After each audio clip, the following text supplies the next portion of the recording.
Bonjour à tous. Aujourd'hui une vidéo sur le diaporama et les erreurs à éviter quand on réalise une présentation de type PowerPoint, Keynote. Une des erreurs les plus fréquentes, c'est la police. Donc je vous laisse regarder un peu cette diapositive. Donc là, on a l'exemple même de ce qu'il ne faut pas faire, c'est-à-dire mélanger plusieurs types de police. Donc il n'y a aucune cohérence dans le style de police. Il y a aussi les titres et le texte qui n'ont pas les mêmes tailles. Et souvent, on a aussi des polices qui ne sont pas lisibles ou compatibles entre les différents logiciels ou applications. C'est-à-dire qu'une police, on peut la retrouver sur Keynote, qu'on ne retrouvera pas forcément sur OpenOffice Impress, ou qu'on ne retrouvera pas directement sur PowerPoint. Donc voilà. Donc il faut bien faire attention à tout ça, pour avoir une certaine cohérence, et éviter de faire ce type de diapositive, qui peut poser problème, justement, à la lecture. N'oubliez pas, vous n'êtes pas en train de présenter votre savoir-faire, mais vous êtes en train de réaliser une diapositive qui va être là pour vous permettre de vous appuyer dessus pour présenter quelque chose. D'accord? Donc ça, on oublie, on ne fait pas.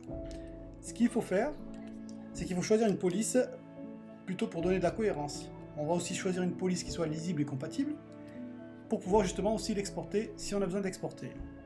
Dans mon cas, moi j'utilise souvent de l'Arial, vous pouvez aussi utiliser du Times New Roman. C'est des polices qui sont standards et qui sont compatibles avec toutes les applications. Ensuite, il faut choisir des tailles de police identiques. Donc là, pour moi, je mets toujours les titres en 44 et les textes en 32. Ça permet d'être lisible et lorsque vous allez projeter votre document, tout se verra correctement.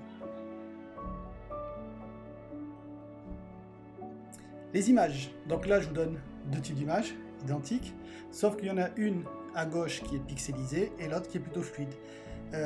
On obtient souvent des images pixelisées, c'est quand on prend des captures d'images et qu'on essaie de les agrandir au maximum. Donc ça, on évite, prenez le temps de choisir vos images et prenez plutôt des images qui soient fluides et nettes. Autre problème que vous avez avec les images que l'on rencontre souvent, c'est quand on fait des captures d'écran et que l'on pose la capture d'écran. Donc là, j'ai fait exprès de faire une capture d'écran grossière. Ici, je veux cette image-là et j'ai collé tout mon bureau. Donc là, on évite de faire ça, on ne projette pas une image tronquée. Ce qu'il faut faire, c'est que vous utilisez dans votre application la fonction rogner et vous allez venir, grâce à cette fonction-là, ramener les coins pour ne récupérer que l'image qui vous intéresse et obtenir ceci. D'accord ?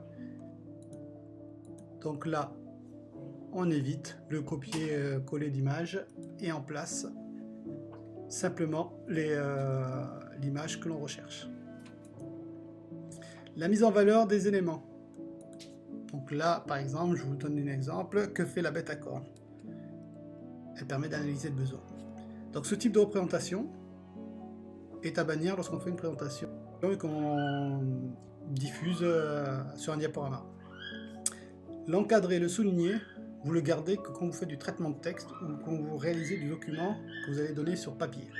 Quand vous êtes sur une présentation orale, privilégiez plutôt la couleur afin d'attirer l'œil et d'utiliser des couleurs qui soient compatibles entre elles. Donc que fait la bête à cornes permet d'analyser le besoin. Là j'ai mis en évidence la bête à cornes et d'analyser le besoin. Je souligne pas, j'encadre pas.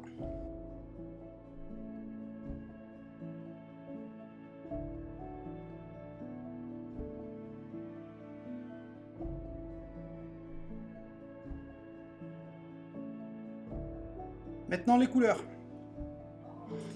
Il y en a qui sont fans des couleurs. Donc là, attention à éviter les couleurs qui ne s'accordent pas. Trop de couleurs ou encore des couleurs illisibles. Là vous voyez, j'ai fait exprès d'utiliser des couleurs qui ne vont pas du tout ensemble. Et c'est illisible et surtout quand vous projetez, on ne voit rien et on ne comprend pas ce que vous voulez. Donc à privilégier des couleurs qui s'accordent. Utilisez au maximum que 3 couleurs et surtout des couleurs qui soient lisibles. Restez dans la sobriété. Toujours la sobriété, il n'y a que ça qui marche. Les animations et transitions. Donc là encore, certaines personnes vont en abuser. Donc il faut éviter trop d'animations ou transitions dans l'excès. Les animations sont là pour faire apparaître les éléments, d'accord? Mais il ne faut pas en abuser. Et surtout, il faut bien les choisir. Si vous utilisez des animations qui sont trop lentes, d'accord? Ou encore ce type d'animation qui sont super sympathiques à regarder, mais qui vont faire perdre le fil de votre exposé. D'accord? Le temps que tout se place, et vous êtes déjà passé à autre chose. Ok, donc l'objectif, c'est pas de perdre l'auditoire, c'est pas de montrer que vous savez utiliser les transitions. Utilisez-les, mais à bon escient. Et choisissez-les bien.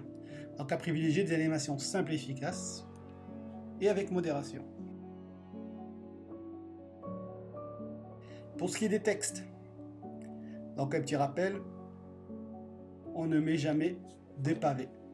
On ne projette jamais de pavés. Vous n'êtes pas en train de projeter votre texte. D'accord? Ça ne va pas. Et même si vous deviez faire ça, ce qui ne va pas dans ce type de texte, c'est que quand vous allez lire, vous allez perdre votre auditoire. Le cycliste appuie sur la manette de frein qui va tirer le câble de frein, qui va coulisser dans la gaine, qui va entraîner une rotation de l'étrier amenant le patin à se coller contre la jante qui bloque la roue, ce qui va faire que le vélo freine. Bon, ce qui ne va pas déjà ici, texte trop long, pas de ponctuation, et on évite le pavé. Ce qu'il faut privilégier, utiliser la schématisation par exemple. Donc le cycliste va appuyer sur la manette de frein qui va tirer le câble, qui va tirer elle-même les étriers, qui va faire coller les patins sur la jante, qui va freiner la roue, le vélo s'arrête. D'accord? Donc là on peut utiliser ce type de schématisation qui rend dynamique votre présentation, ou encore tout simplement en utilisant une image, et là on va venir expliquer ce qui se passe. Donc le cycliste appuie sur la manette de frein, qui tire le câble à l'intérieur de la gaine, qui rapproche les deux étriers, les patins se collent sur la jante, la roue freine. D'accord? Donc là vous amenez un plus à votre présentation, vous faites vivre votre présentation. Ensuite, le copier-coller. Donc là, autre erreur qui arrive et qui est souvent faite par certaines personnes. Donc là, on est sur un site internet. Je veux copier ce texte-là. Donc on vient, on sélectionne et on pose ça directement dessus. Donc là, le souci, c'est que quand on regarde le texte, on a des mots qui sont bleus et ces mots-là sont remis en bleu sur le document que vous collez. Donc quand c'est pas mis en valeur, quand vous ne le mettez pas en forme, il y a un problème après de compréhension.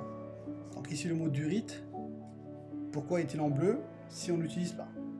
D'accord? Donc pensez à mettre en forme tout votre texte pour mettre la même couleur.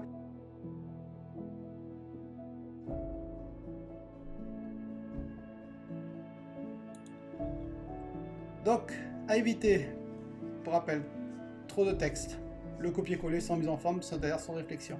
On réfléchit toujours à ce qu'on colle. À privilégier, image ou schéma avec explication orale, mots ou chiffres clés. Simple, efficace. En conclusion, il faut choisir une police et une taille d'écriture qui soit lisible. Utiliser des images de bonne qualité. Mettre en valeur les éléments importants. Ne pas abuser des couleurs, rester cohérent. Éviter les textes trop chargés. Images, schémas, mots-clés à la place. Ne pas abuser des animations ou transitions. Tout cela va vous permettre d'avoir une cohérence et faire vivre votre présentation orale.